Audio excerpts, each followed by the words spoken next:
In this video, I'm going to reveal how mold and mycotoxin illness affects the nervous system and why nervous system healing is such a critical part of healing for most people who have been exposed to toxic mold.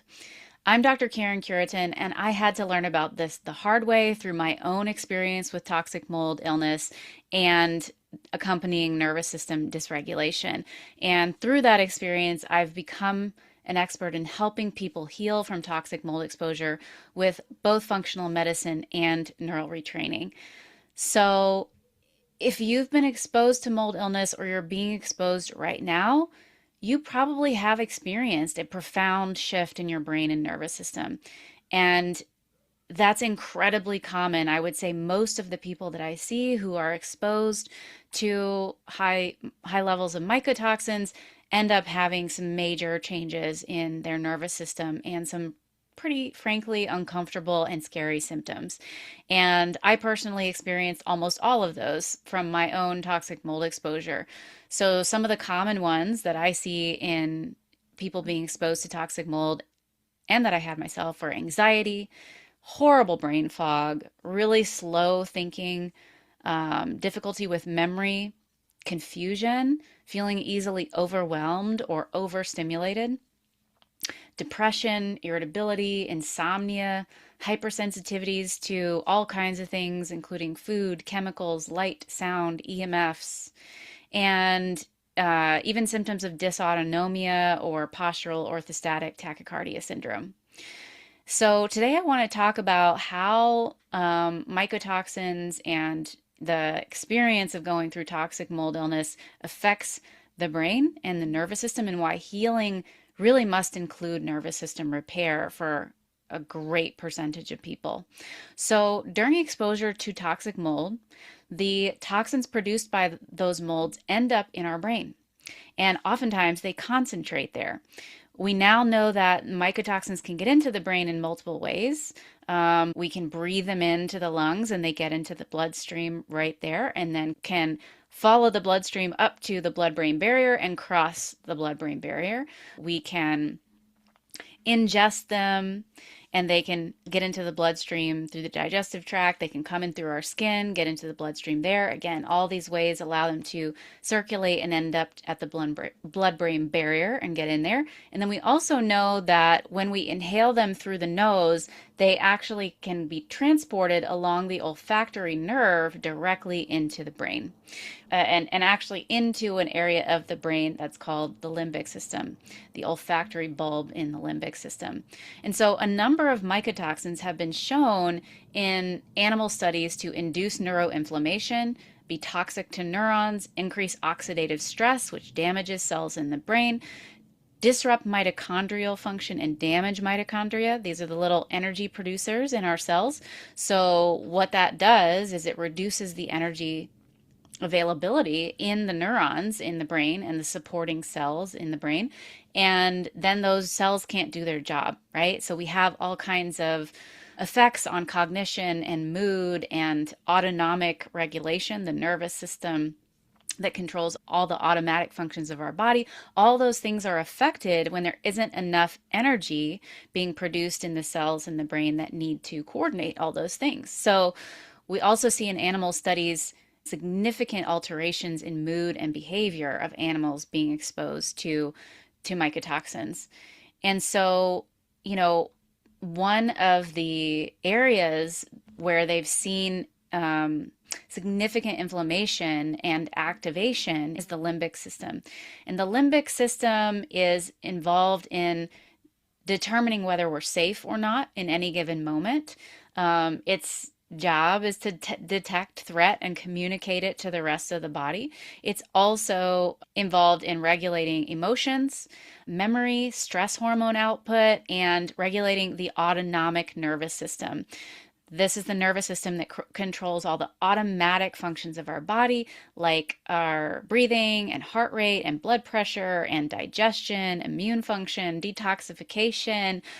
All the major organ systems and their functions are in large part regulated by the autonomic nervous system. So this part of the brain, the limbic system, that gets really inflamed and can really get imbalanced in terms of its signaling it affects all of those things, and therefore it affects the entire body and how it's functioning, in addition to your mood, your memory, and a bunch of other things. Unfortunately, the limbic system, when it gets really inflamed, what we see clinically is that a lot of people end up in autonomic dysregulation. So they end up in stuck in fight, flight, or freeze, right? The brain is trying to communicate to the body that there's threat, and it does that through fight, flight, or freeze. And that then unfortunately really alters immune function, can dramatically slow down detoxification, digestion, and alter a bunch of other things about how the body is functioning.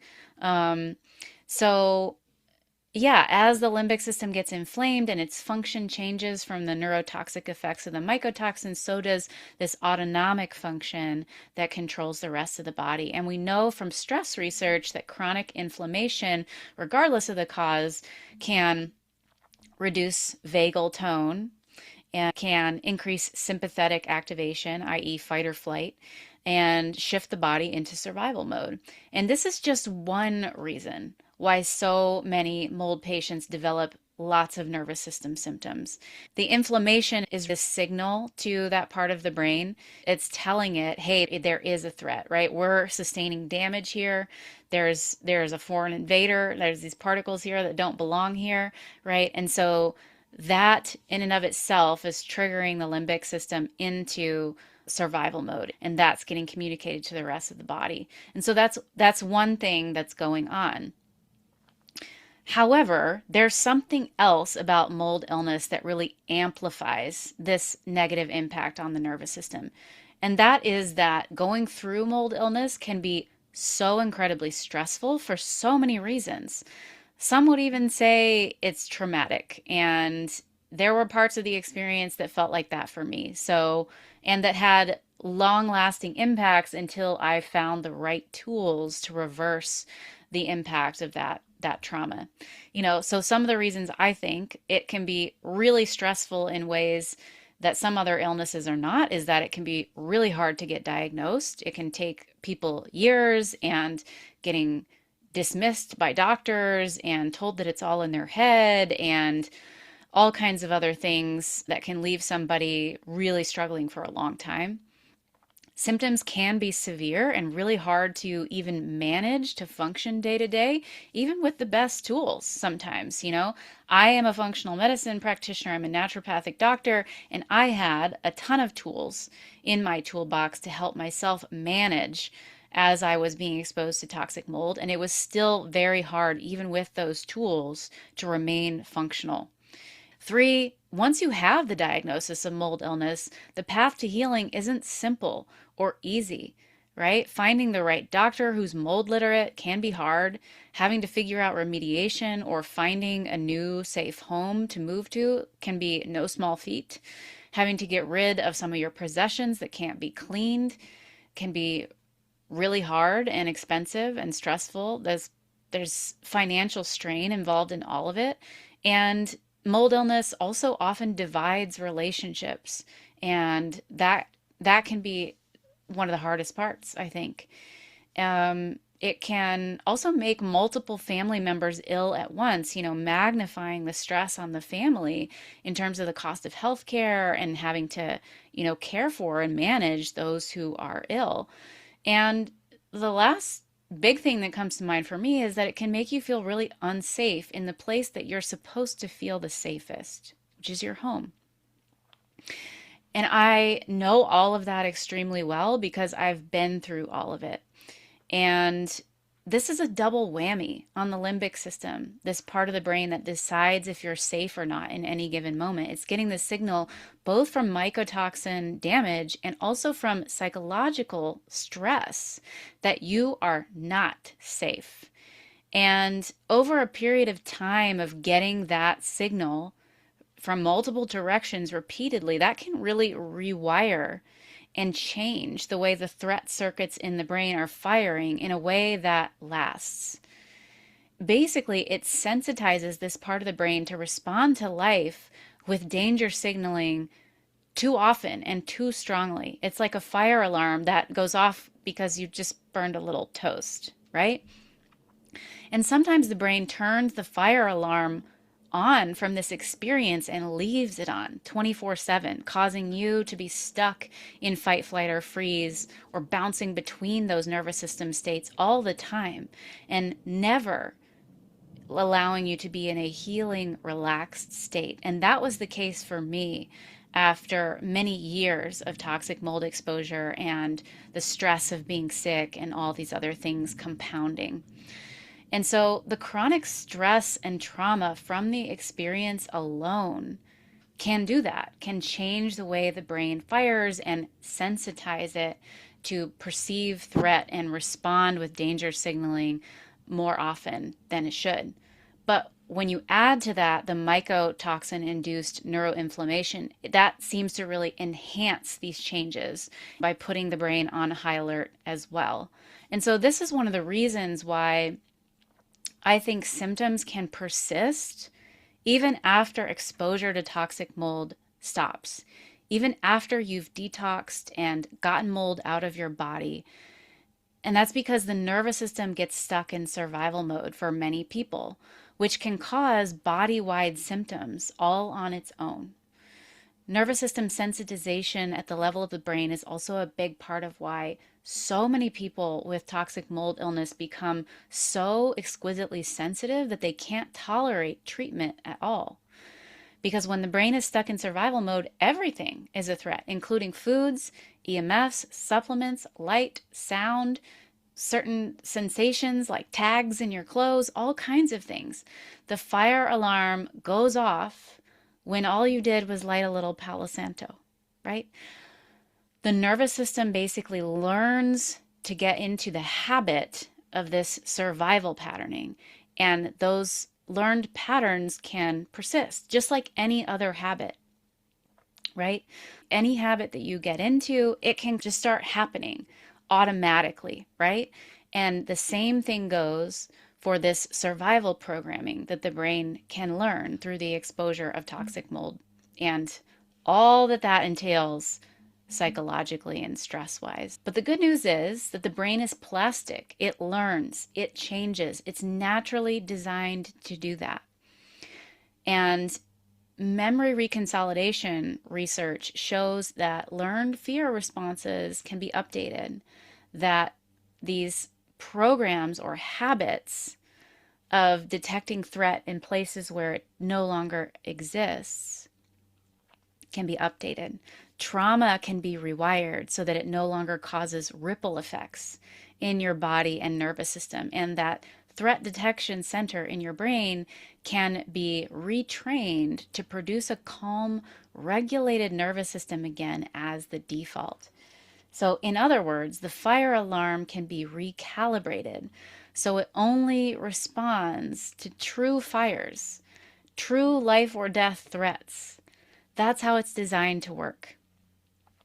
And so once nervous system recalibration happens, body functioning also follows.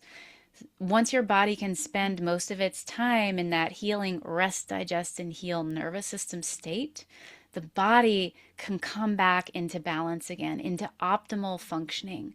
The immune system can start to respond appropriately again. Digestion and detoxification can normalize. Heart rate, breathing, blood pressure can all rebalance. Energy can rebound. Tissue repair gets maximized, and so many other things. So, to be clear, I am not saying that nervous system regulation and brain rewiring alone are all you need to heal from toxic mold exposure. I've heard that said by some people, but that has not been my experience. In my experience, full recovery from mold illness for most people requires removing the exposure, supporting the body to eliminate toxins, resolve fungal infections, and repair damage, and recalibrating the limbic autonomic stress loop that the body and brain get into. What I am saying is that the nervous system regulation tools that I have found can be incredibly helpful to people during toxic mold exposure in a number of ways. One, offsetting some of the hypersensitization impact the mycotoxins can have on the limbic system. Two, providing respites of better nervous system regulation so the body can better detoxify, the immune system can better fight infections, tissue repair mechanisms can upregulate, even if only temporarily. That is still incredibly helpful to the body until you get out of the exposure. Three, providing relief from the stress, the trauma, and the emotional upheaval of mold illness. Four, I think they really help people move through and release the really big emotions that are bound to come up during the process of recovery. And this is so important because if those emotions get bottled up, if we just push through to survive and don't actually acknowledge and process and release those emotions, then they end up causing more dysregulation of the nervous system and more symptoms. And five, even during toxic mold exposure, I have seen these tools be able to reduce some of the symptoms that people are having that are related to nervous system dysregulation. As an example, I myself found these tools and was using them while I was still living in mold and figuring out how to get out of the exposure. And when I found the right tools, they provided me immense relief from fatigue, anxiety, irritability, and depression. They did not allow me to fully recover without stopping the exposure and doing a couple of other things, but they really improved my level of functioning, and it was a huge relief. So then after somebody gets out of the toxic exposure, these tools, in my experience, can be incredibly beneficial for helping somebody get to the finish line of healing by reversing hypersensitivities that developed from the exposure, returning that threat signaling from the brain back to the calm, regulated default necessary for optimal health, to rebalance the autonomic nervous system so all the body systems can operate as they're supposed to in a real healing state for actual recovery, to allow a person to better tolerate medical treatments they might need to help their recovery, to neutralize the trauma of mold illness so it doesn't continue to affect a person long term, which it can if it's not dealt with. And I've seen that in so many toxic mold patients. And finally, to resolve the extreme fear and anxiety around re-exposure, which is understandable and really common following an experience like this, but it's also one of those things that tends to prevent full recovery. So in my experience, the nervous system piece is the one that's missing for a lot of people.